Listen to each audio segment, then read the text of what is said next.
अब सुनी खाली हमार बात। ए देखी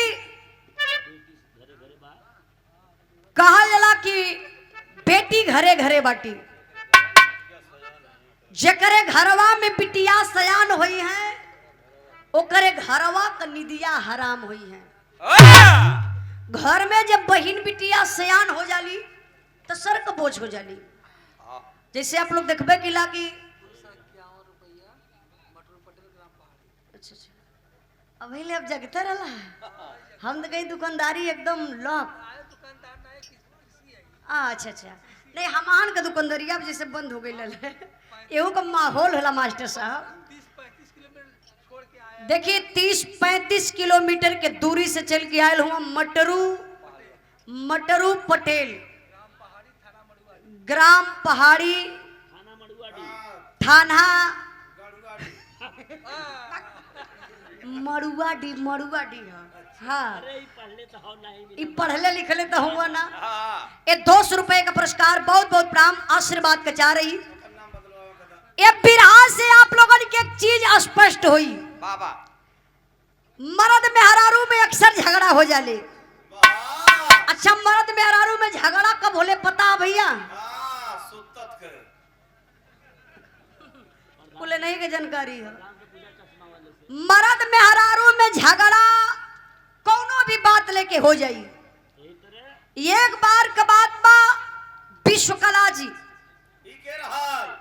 जो ब्रह्मा की बेटी विश्वकला जी विश्वकर्मा भगवान से रात में एगो बात कैली, हंसी मजाक करे करे में फिर सवाल के दहली। अच्छा सवाल का करत है मास्टर साहब तो के पता ना विश्वकर्मा भगवान से विश्वकला का शादी भइल। मतलब पब्लिक से ज्यादा हम पहले तो ही समझा दी। विश्वकला का शादी विश्वकर्मा भगवान से हो गई। आज विश्वकर्मा भगवान से शादी हो गई, विश्वकला जी घरे अलिन। 4-6 महीना बीतल। एक दिन 10-11 बजत रहल, रात का बेला रहल। जैसे देखला कि पति पत्नी के व्यवहार होला। बेचारी पत्नी दिन भर के खटल दे हैं, जब पति के बेडरूम में जाली तो पति का पैर दबावेली। देखा खटले पर खटेली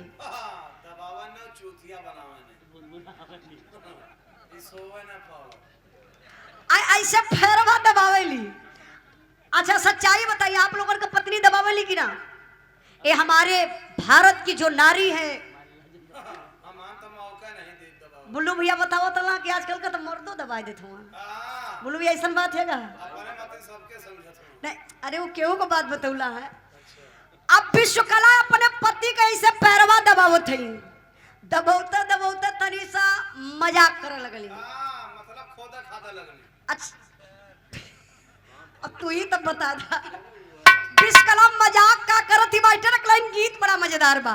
एके लोग कहला कि मिर्जापुरी चौलरिया बा। कैसे मास्टर साहब?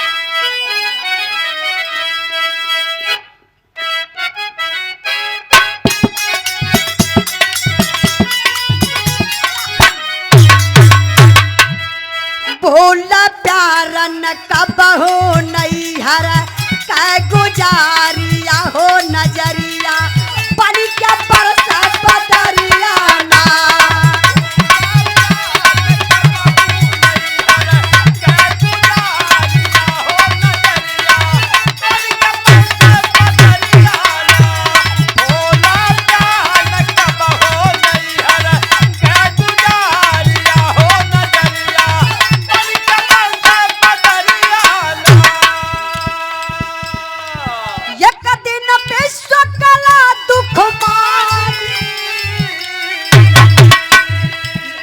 विश्वकर्मा से बानी सैया बजाओ चक्र बना के देहला विष्णु इंद्र के जाके हमारे भाई बाप का कैला नाकदारिया हो नजरिया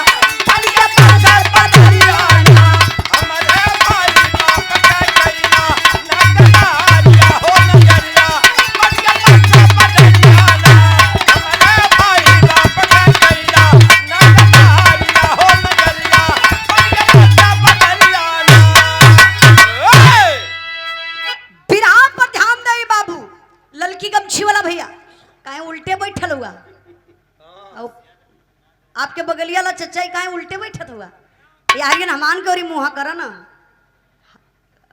वही उनके मतलब ना नहीं नहीं हाई वाला भाई हाई वाला आप लोग सही बैठल बा ई उल्टे बैठल ला अब बिरहा पर ध्यान दे बाबू विश्वकर्मा भगवान नेतलाल यादव क्षेत्र पंचायत सदस्य आप चचा जी की तरफ से सम्मान किए हम दोनों कलाकारों का और 200 रुपए का पुरस्कार देकर के सम्मान किए बहुत बहुत प्रणाम आशीर्वाद का चाह रही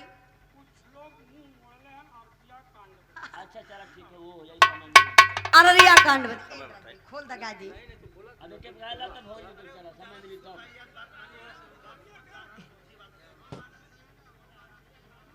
एक गाई के अररिया कांड यही है गाना मुन्ना प्रधान ग्राम कोशमी के धरती से प्रधान जी की तरफ से 501 रुपए का पुरस्कार ए बिरहा के भाव पर बहुत बहुत प्रणाम आशीर्वाद कचा रही सब भाई उनके नमस्ते प्रणाम बहुत बहुत प्रणाम आशीर्वाद कचा रही देखी अब हम बड़ा कंफ्यूज हो गए भैया लोग का तो नहीं जो भर ले वो यही के गवा यही के गाई ना हाँ एक बात एमम मजा देखा हम सोचते लोग क्योंकि गौले हिला आपको सुन ले हुआ आ एक गावत लते के सुन ले आप लोग नहीं यही वाला गाई ये जोन गावत ला यह गाई ना हाँ तो ऐसे लोग बोली ना अब बिरहा पर ध्यान दई विश्वकला कहली ए जी सुनी ना आप हम सुनले बानी कि बहुत बड़का कलाकार है विश्वकर्मा भगवान कहले कि तू सुनले का हो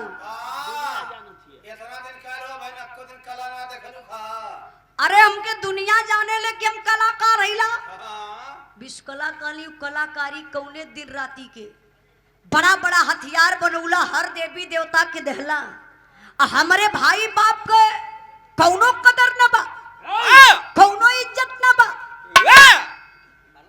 विश्वकर्मा भगवान मने मन मुस्कियाए लगले कहले तू मेहरारू का जाति हो तो के का पता हथियार के दिहल जाला अपने भैया बाबू के बारे में कबो जनलू विश्वकला कहली अरे भाई बाप हमार हम न जनत का तू जनबा विश्वकर्मा भगवान कम ना हुआ तब ले उहो मजाक शुरू कैले अच्छा मजाकवा कहत हो तनी कड़ुआ मजाक कलन देखा मजाक भी कई तरीके का होला बोल वचन भी कई तरीके का होला अब विश्वकर्मा भगवान मजाक कैसे करते हो मास्टर गीत बदल गई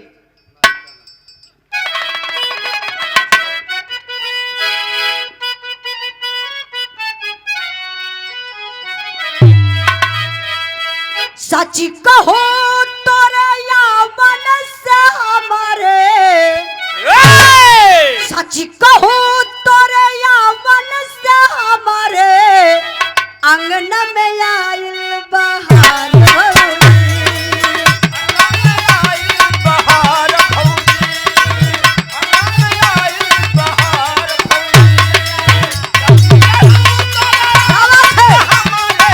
सच कहूं तो मन से हमारे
चुगला हुआ हो नारद तोहरो भाई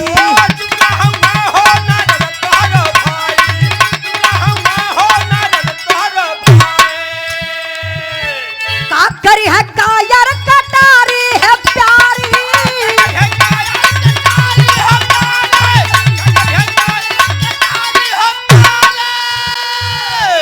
का करी है कायर कटारी है प्यारी जनी बोला सेखी बघार बतिया विश्वकर्मा भगवान कले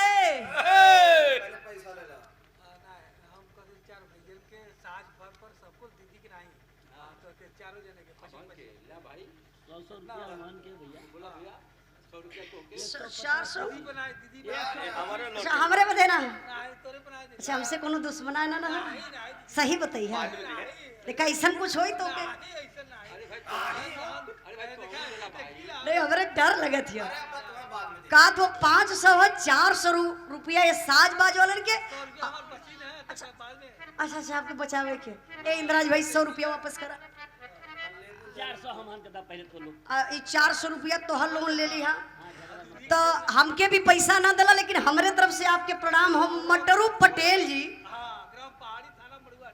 ग्राम पहाड़ी थाना मढ़ुआटी से तनी आपो लोग प्रणाम उड़ाम कहला खुद रहा बेटा ई 100 रुपया पकड़ा अच्छा बाद में दे दिए हो हम ही दिए अच्छा फिर आप पर ध्यान दई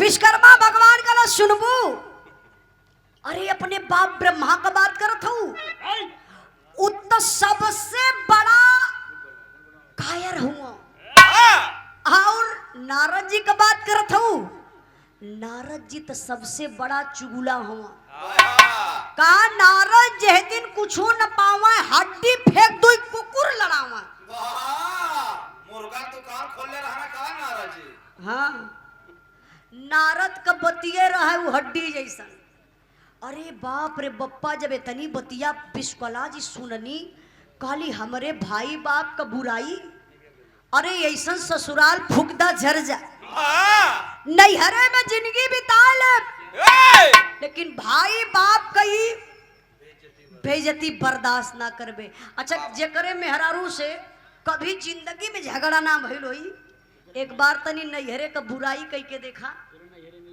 कि तोरे नैहरे में ही ना तोरे नैहरे में ऊ ना सच्चाई बताओ थी जाला कि मर्द मेहरारू में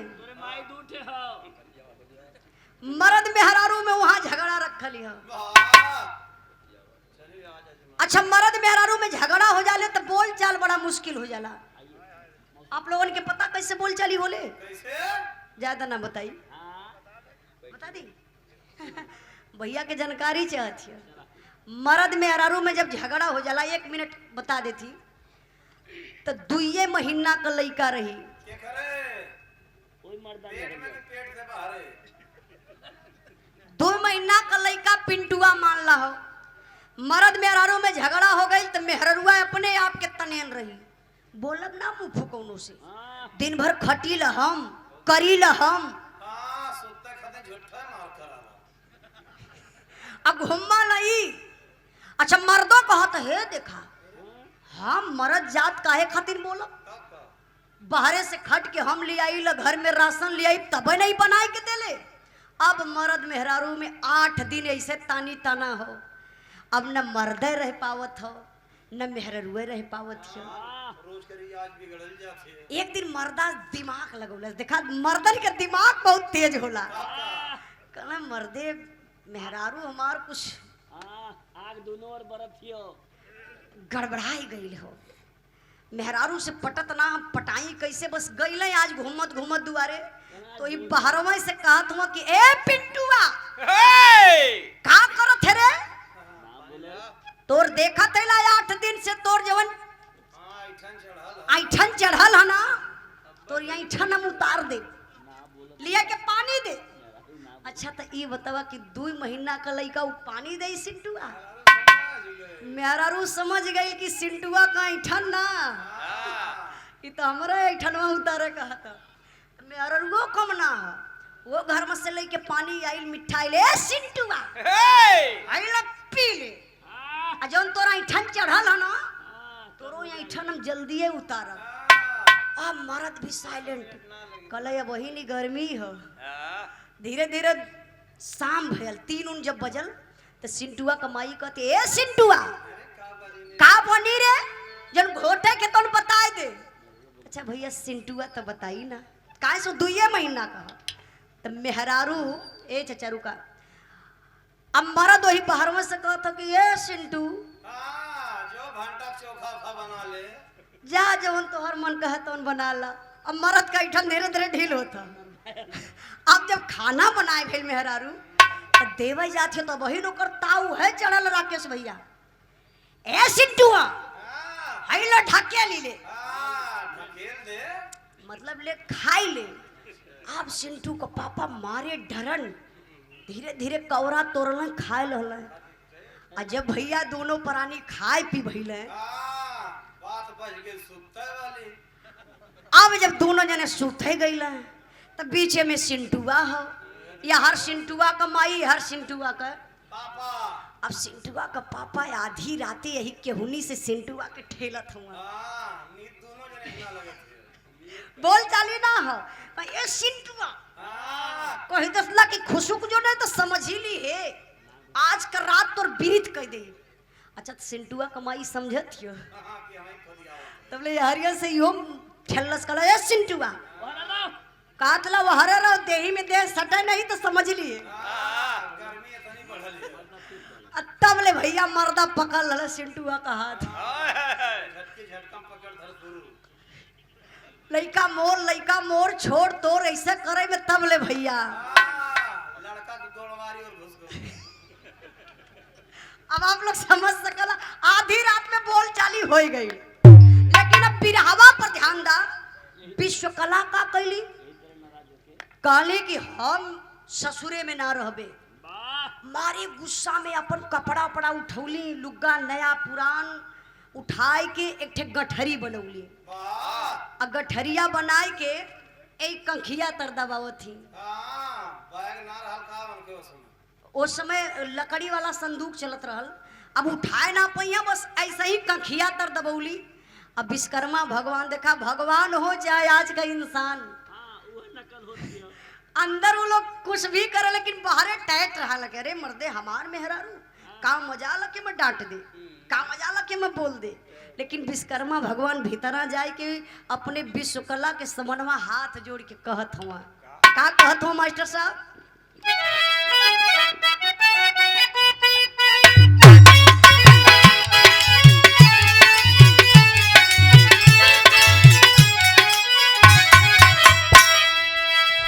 गीत बड़ा बिजोड़ लगल बा इहे भोरहरिया का टाइम बा का कोई गाई हो जौने गीत के स्वर्गीय बेचन गुरु गाय के चल गईलन। आज भी अबई हम जब अली शुरुआत में तो स्वर्गीय बेचन गुरु को पचरा लगल रहल है। जब वो आवाज हमान के कान तक जाले न एक बार मन करेला कि वो महान मूर्ति से मुलाकात हो जाए। तो जाके 5 रुपया सल्फास खाला हो जाई मुलाकात। कहाँ हुई स्वर्ग में आई बिरहवा के गाई हम दूसरा लेडीज लिए चलो भैया से हमार हार हो सोनाहिता से खोज के लिए हमारे बड़े भैया फौजी जीतन यादव जी शीतल यादव जी भैया का ही चैनल भी बा बिंद स्टूडियो बहुत बढ़िया भैया का चैनल हो जो सामने लगल भी बा। हमान के बिरहा तमाम कलाकारन के बिरहा भैया के चैनल के माध्यम से देखे के मिलेला। बहुत बहुत प्रणाम आप लोग सब्सक्राइब करिए बिंद म्यूजिक भैया के कंपनी के बहुत बहुत प्रणाम। 100 रुपए का पुरस्कार सब भाई इनके नमस्ते प्रणाम। लेडीज कहाँ से आई एक गीत के स्वर्गीय बेचन गुरु अपने अंदाज में गावे लेकिन ये हमारा अंदाज बा कैसे मास्टर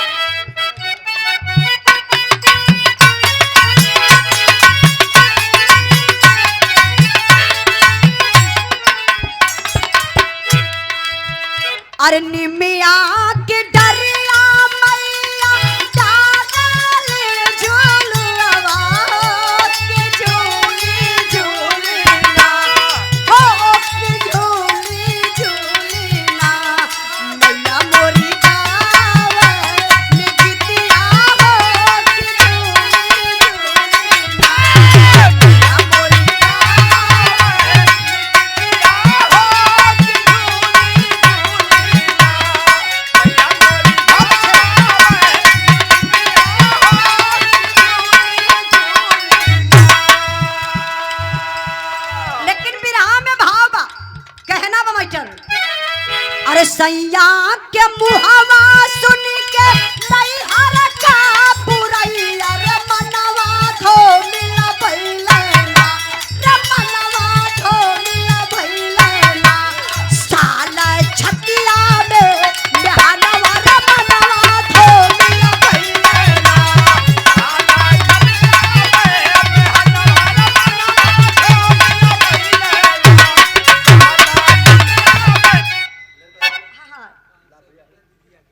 हाँ, देखा ये दीदिया के दहलन है 500 रुपया हम आप ए विश्वकर्मा भगवान के गीत पर खुश होकर के आप मटरू पटेल, आपका नाम हमारे मेमोरी में सेव हो गया।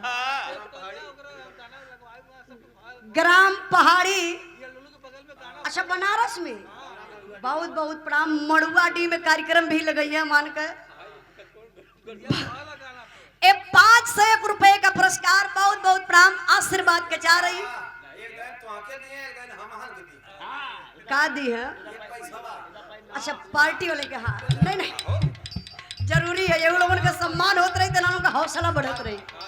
कहना बा मास्टर साहब का,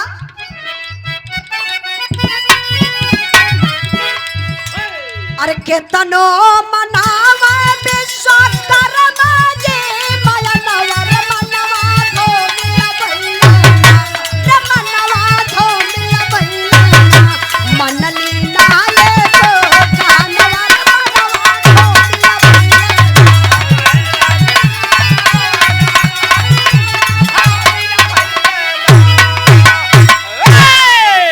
ए बाबू, आप विश्वकर्मा भगवान कला हमार प्राण प्यारी, अरे हमार जान, अरे हमार जिंदगी, तोहरे बिना हमार जिंदगी अधूरी हो जाई, नहीं हरे मत जा।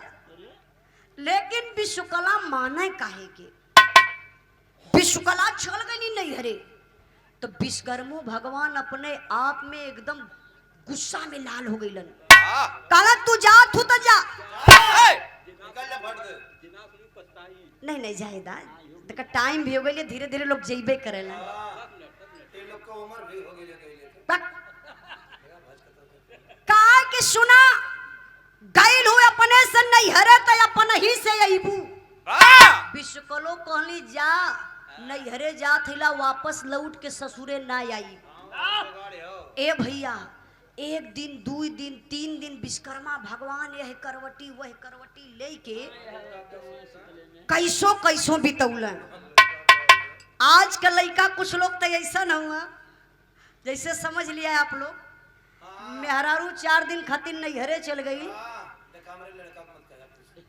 मेहररुआ का बेलौजवा का बहिया फौजी भैया यही हथवा में डाल के तकियवा ही बगलिया में रख के, अब मेहररुआ का सड़िया ओढ़ के ओकर सारा सूंघ न सा पक पागल लेके यादगार बनावे। इतना मतलब अपने आप के तसल्ली लेला कि हमार मेहररुआ ही बा। अब वह काम कैले विश्वकर्मा भगवान, रहना जात हो काला बिना कंत कामिन कल्पे, बिना कंत कामिन कल्पे, कामिन बिन कल्पे कंत लाचार, कलाकार गाहे के कल्पे जकरे हाथे हुनर अपार। विरह वेदना से पीड़ित विश्वकर्मा जी मन किए विचार, अब बना के पत्थर की मूर्ति तब विश्वकला को किए तैयार। विश्वकर्मा भगवान कहला जा बर्दाश्त ना होत हो, लेकिन कलाकार हिला, आई कलाकारी कौने दिन रात के। विश्वकर्मा भगवान गईले एगो पाथर लेके अइलन, 7-8 फीट लंबा और 6 फीट चौड़ा, 5 फीट मोटा, इतना मोटा रहल। लेके अइले तब विश्वकर्मा भगवान के दिल दिमाग में खाली विश्वकला ही नाचत है। अब वही पथरा के मूर्तिया के लगल, पथरा के गढ़े लगलन। अब गढ़त गढ़त गढ़त गढ़त गढ़त गढ़त बाबू एकदम सेम टू सेम विश्वकला का रूप तैयार कैलन।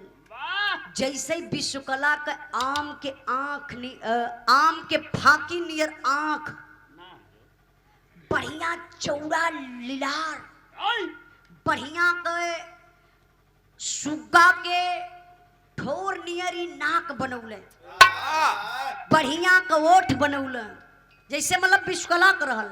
आ उठल उठल टमाटर नियन गाल बनौले। अब 2 अक्टूबर नहीं बनौना खा। ई का होला, ई कुछ अलगे से होला का? हां भैया होला, मैं इनके जानकारी हुई, हम के ना हो। अब विश्वकर्मा भगवान सेम टू सेम विश्वकला के बना दहलो। लेकिन अब देखे में मूर्तियां उदास लगत हिय। नंगे लगत है। विश्वकर्मा भगवान कहला तनी एकर श्रृंगार कर दे। अच्छा श्रृंगार कैसे करत हुआ? नकली बार लगौल, यही जे एक ठे बड़का जूड़ा बनौल आ सेनूर तो ऐसा पहिरौल न मालूम था कि बेलचा से डरले हो। बुझात बा कि मुसरे से पहिरले है तना चौड़ा। अब माथ पर टिकुली ऐसा लगौल देखे में लगे कि चमचम चमचम चंद्रमा चमकत हुआ। और लिपस्टिक तो भैया ऐसा लगौल न, अरे देखे में लगे न बाबू कि भैंसा के चुत्तर पे बल्लम मारल हो। देखे में लगे कि एकदम बोल दे बढ़िया मंगल सूत्र पहिरौलन, यहाँ से यहाँ ले चूड़ी पहिरौलन। अब विश्वकर्मा भगवान काली कलर का साड़ी वही पत्थरा के मूर्तिया के पहिरावत हूँ। साया नहीं पहनने का, साड़ी साया ब्लाउज कुल पहिरा दहल। और ब्लाउज का बच्चा हे यार तू पागल हुआ कि चला ब्लाउज का बच्चा का होला? अरे बच्चा अच्छा ब्लाउज का बच्चा भी, सॉरी ये पागल आदमी है उनके का पता। ब्लाउज का बच्चा मतलब यहाँ से कट वाली बहिया जो ब्लाउजवा का चला था, तब तुम ही समझा। अब मतलब साड़ी साया ब्लाउज कहले का मतलब पूरा श्रृंगार करके पूरा कपड़ा पहिरा दलो। तब विश्वकर्मा भगवान ओइ पत्थरा के मूर्तिया के खड़ी कहाँ करत हुआ? ऐसे दरवाजा हो वही दरवाजावा के ठीक समनवा देवलिया के ऐसे उठकुन दे के मूर्तिया के खड़ी कर दल। और वही बगलिए में विश्वकर्मा भगवान का चरपैयो लगल रहे। पैसा सोने पड़े। अरे हाय हाय हाय, बहुत बहुत धन्यवाद। बनारस का शेर हुआ। ये देखे आप मटरू पटेल, नहीं नहीं अब हमारी याद है, पहाड़िया के धरती से पहाड़ी मड़ुआडी से, हाँ DLW बनारस से, ये 500 रुपए का पुरस्कार, बहुत बहुत प्रणाम, आशीर्वाद के चाह रही। अच्छा देखी विश्वकर्मा भगवान का कैलन, कहीं से खाट उठ के आवे तो ये पत्थरा के मूर्तिया के सुहराए ले कहाँ? अरे हमार विश्वकला हो विश्वकला। कितनी टैट हो गए लोग विश्वकला, मतलब उनके तृप्ति हो जाए कि हमार विश्वकला ये है। अये भैया अब बतावा वो पत्थरे के मूर्ति के कौन सुहरई है? अब दिनवा रतिया दोनों पहाड़ हो जाए। बस विश्वकर्मा भगवान का दिमाग जवन हो खुरापाती, अब थोड़ा से वो धीरे धीरे दिमकवई के चेंज कर डाले। जब खाए पी के सूते बदे जाए तब विश्वकर्मा भगवान वही पत्थरा के मूर्तिया के भारी कवरिया पकड़े। अब पकड़ के करे का मास्टर गीत बदल गई।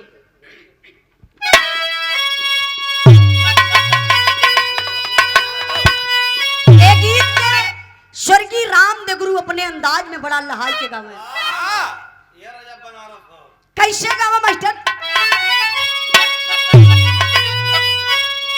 और गोरा के गैला लवट के आइला करिया नौकरिया पिया छोड़ी दा। अरे नौकरिया पिया छोड़ी दा, जन जाया कोई लल्ला नौकरिया पिया छोड़ी दा।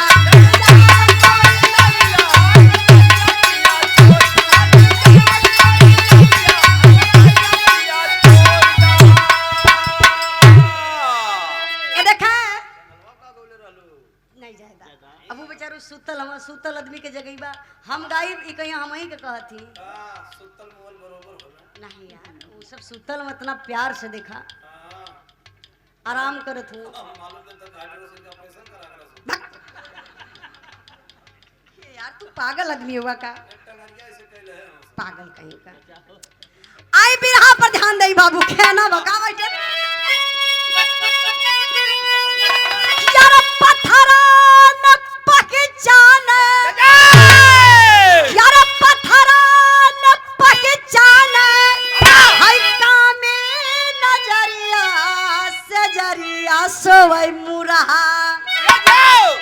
सजरिया सोवई मुरहा हाय तानी के सजरिया सजरिया सोवई मुरहा तानी के सजरिया सजरिया सोवई मुरहा तानी के सजरिया सजरिया सोवई मुरहा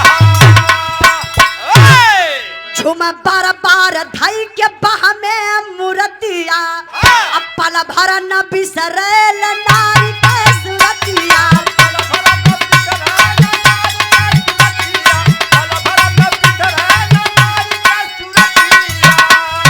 यार ब्रह्मा जी ब्रह्मलोक यार ब्रह्मा जी ब्रह्मलोक पाए खबरिया सजरिया सोवई मुरहा हाय तानी के चदरिया सजरिया सोवई मुरहा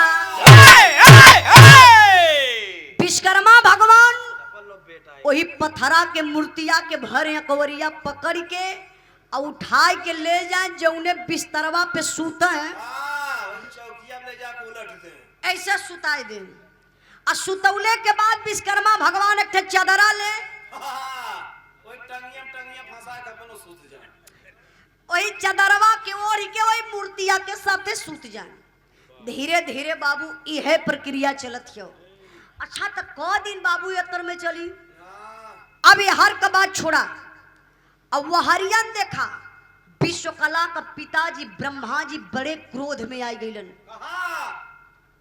ब्रह्मा जी कहला कि कहो हमरे दामाद जी विश्वकर्मा भगवान हमारे बिटिया के अइले इतना दिन हो गल कबो हलियो चाल लेवा ना आइलन हमार बिटिया सुखाइल चल जात बा तब कहाँ फोन चलत रहल कक्का का बतावा हमरे बिटिया के वैसे छोड़ दले बा बड़े गुस्सा में बाबू ब्रह्मा जी चलन ब्रह्मलोक से और चलल हुआ जब आइलन विश्वकर्मा भगवान के घरवा पर तब गजब हो गया गजब का भेल आए विश्वकर्मा के घर पर क्रोध मानी अब मूर्ति पे गिर गए कमंडल का पानी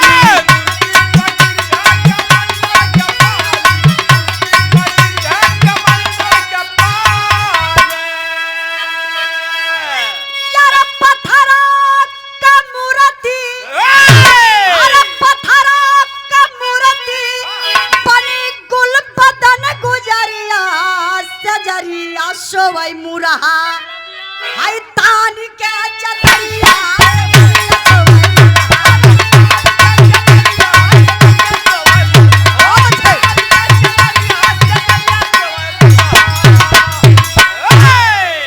विश्वकर्मा भगवान अपने काम काज में बिजी होवे तब ले बाबू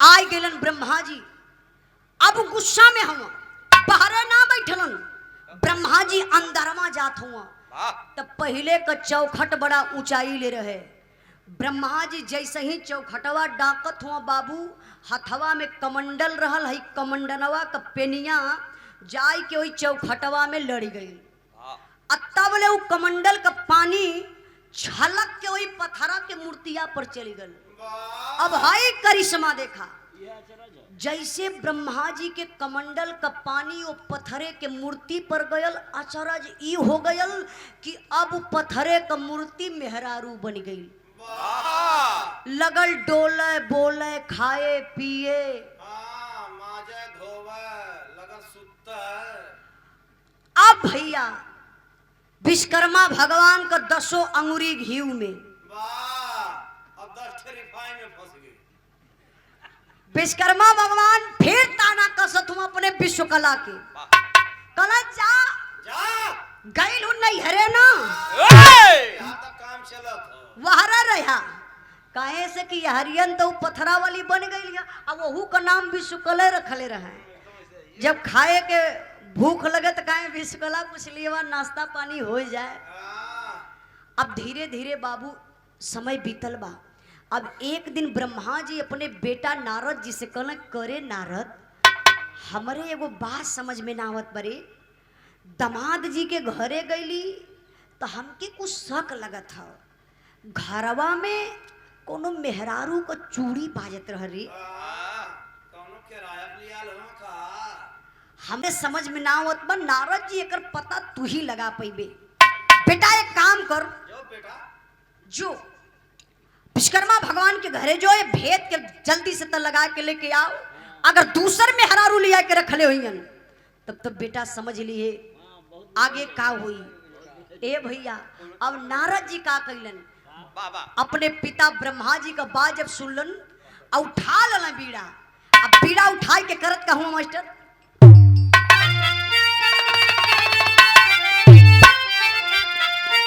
अरे एक दिन पहुंचे विश्वकर्मा क्या राजा धानी नारद ज्ञानी हो। अब बजाते बीड़ा करन चले मेहमानी नारद ज्ञानी हो।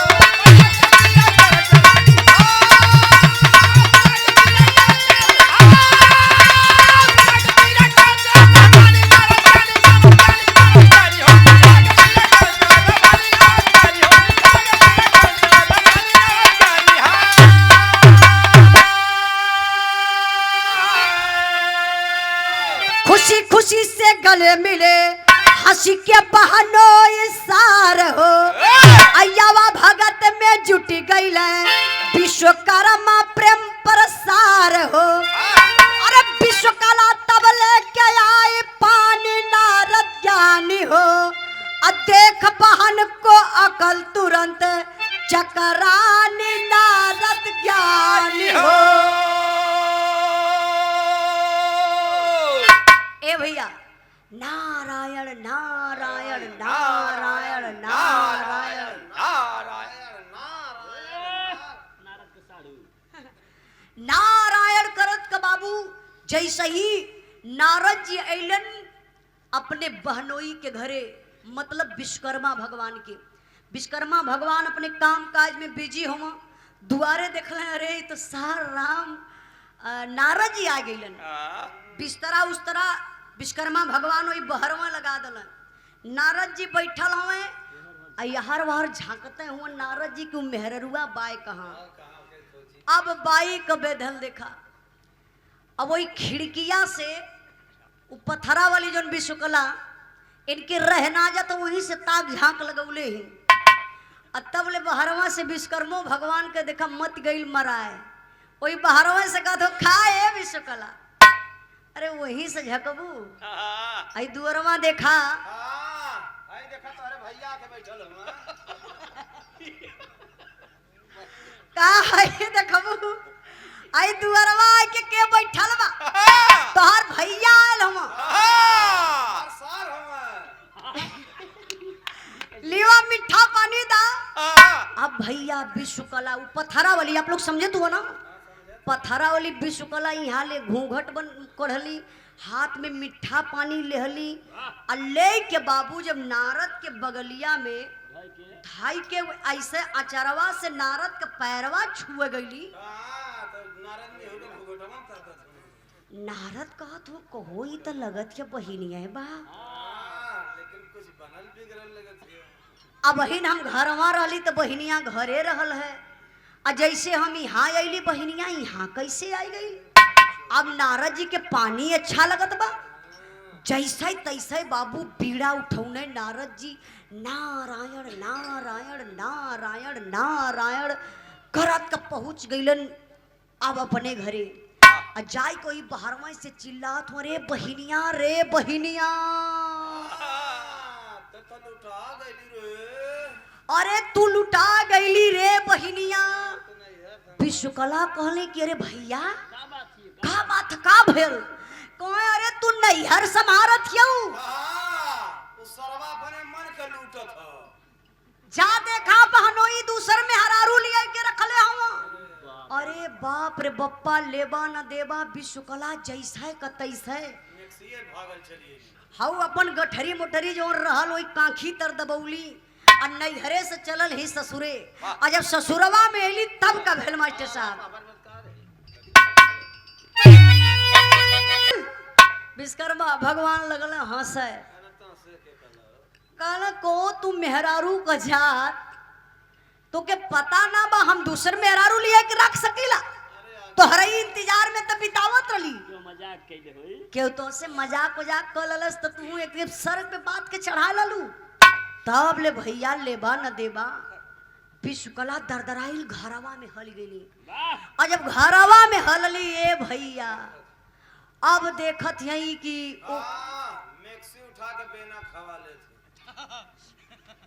तू वहां का करत रहला रहने ना अनुभव लगावत है अब दूसर की विश्वकला पथरा वाली उ मार वही खटिया पे सूत के आराम करत है रात भर जगले रहत रहने जो आ तब ले जाए के बाबू असिल की विश्वकला ये छोटा पकड़ रहली कहली करे सवतिया तोरे शर्म ना लगल बोल करे भातार हमार लेके सुत्ता थी ता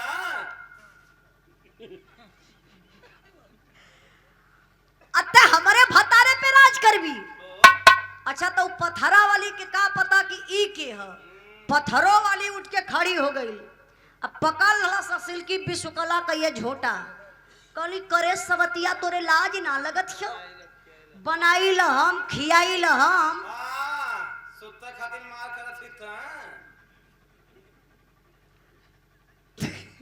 ये कुछ तोहके कैसे पता है अनुभव के बात से भाई चला अच्छा हाँ काय करे सवतिया तय कहां से आई गईली अरे बाप रे बप्पा असिलकी वाली नकल की विश्वकला का बाल पकड़लस और नकल गईली वही अंगनवा में आई अंगना में आई के भैया कैली पटकी का पटका पटकी का पटका पटकी का पटका पटकी का पटका पटकी का पटका पटकी का पटका अब इतना मत पटक दा कि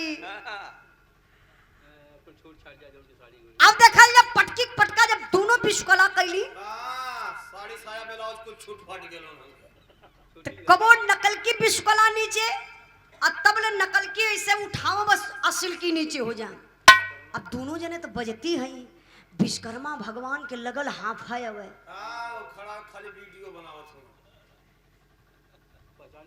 विश्वकर्मा भगवान कहले कि अब का करी ई तो दोनों विश्वकला लड़ी के मर जाए चाहेली अब तीसरकी का हमें व्यवस्था करे को होई ओसे बढ़िया बात तबले विश्वकर्मा भगवान दिमाग लगा दले ऐसे परोर के मंत्र चलौला कहना असली नारी असली हो जा पाथर वाली नारी फिर से हो जा अब भैया पथरा वाली जो विश्वकला रही ऐसा स्टाफ खड़ी असिल की कहली सवतिया घर में रही जबले ही सवतिया घर में रही तबले हम दाना पानी कुछ खाइब ना हम चरियो दिन खातिर नाराज हो जाब ना फिर विश्वकर्मा जी के सही करे लगे आ एके मनाई लिए एक काम करा बस असिल की विश्वकला वो पथरा वाली के ऐसे धक्का मर लिए पाथर वाली मूर्ति बाबू गिरल धड़ाम से काली अब हिन ना दादा बिरावा खत्म है ना 50-50 हमरे पूरे पार्टी के दे के सम्मान कैलन 200 को भी 300 तू ले ला चला जाएगा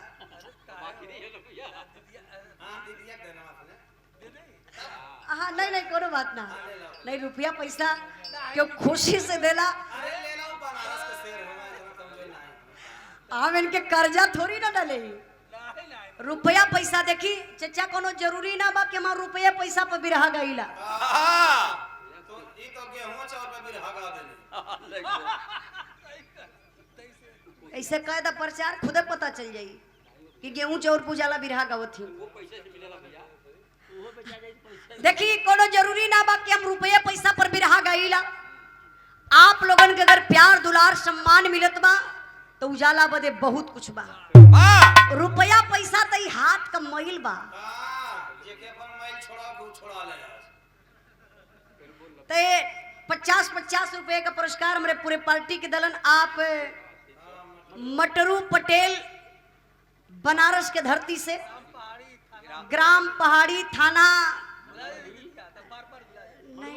मरुआडी के धरती से बहुत बहुत आपके प्रणाम यो प्यार है इंद्राज भाई अब 300 रुपया उनके वापस कर दो 35 किलोमीटर से हाँ बहुत बहुत आपके धन्यवाद विराह जवान दई बाबू। हाँ। अच्छा हमारे बिरावा कहाँ पहुंचल है? नहीं नहीं देखी कितना ध्यान से लोग सुनत हो, कबो कबो पूछ ले चाहिए। अच्छा ठेले ले हो, क्या बात है। देखा एक एक कहल जाला असली सुनवैया। विश्वकला जवन बाड़ी ओ पथरा वाली मूर्तिया के ठेल दले और पथरा वाली गिरल बाई से चितबा के। हाय हाय। विश्वकला कहली सवतिया जब ले घर में रही हम संतोष ना बा। अच्छा काहे ये चाचा दादा लोग एक कहावत कहला कि मेहरारू पत्थरों को सवत ना बर्दाश्त करी है, वाह। यह कहावत बा। अब ले के छीनी हथौड़ी विश्वकला यह गर्दन उड़ा दली। पहले गर्दनिए कटली और फिर दोनों हथवा कटली, फिर सीनवा कटली और जब भैया पेटवा पे मरली न हो, अरे गजब हो गया। पेट फटल, एक सुंदर सी बच्ची पैदा भइल। क्या क्या करत का जब वो बच्ची पैदा भइल भैया, मतलब विश्वकर्मा जी अपन काम का गुजरल जाता पता लगाया होता। नहीं नहीं पता तू लगा लेता तो एकदम क्लियर है आज हो जा। क्लियर हो ही गया। अब वो लड़की जवन पैदा भइल ओकर नाम का रखल गल बिरहा के आखिरी लाइन में मास्टर।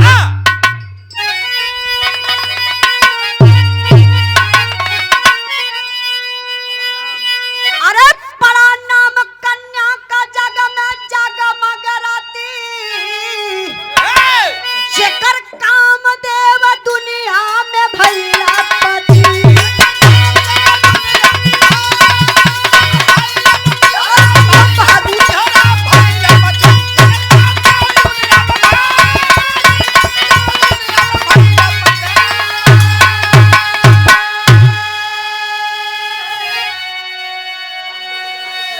कामदेव को जलाए शिवजी, नेत्र तीसरा खोली हो। पति बिरहा में शिवदानी से रति बिलकती बोली हो। अरे बिना नारी के, अरे बिना पति के नारी का कवन गति, जेकर कामदेव दुनिया में भैया पति।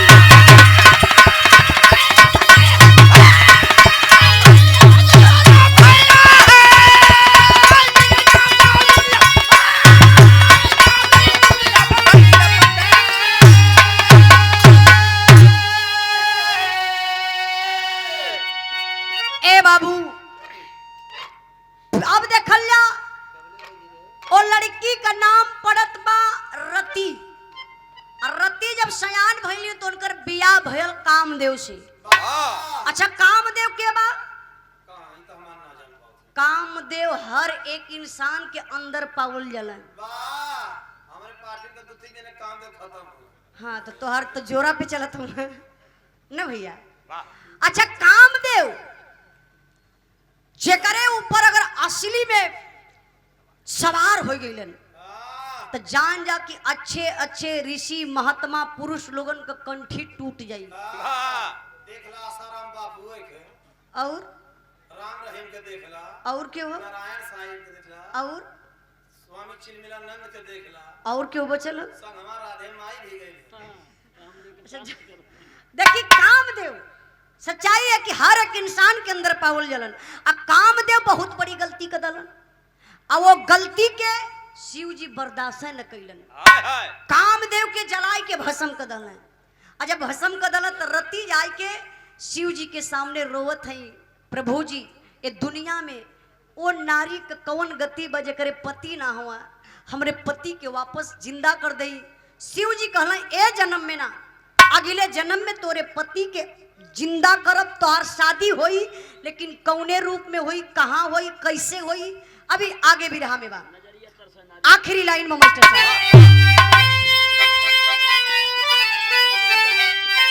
अरे नजरिया तरसता नारी के बिना, उजाला सूर्य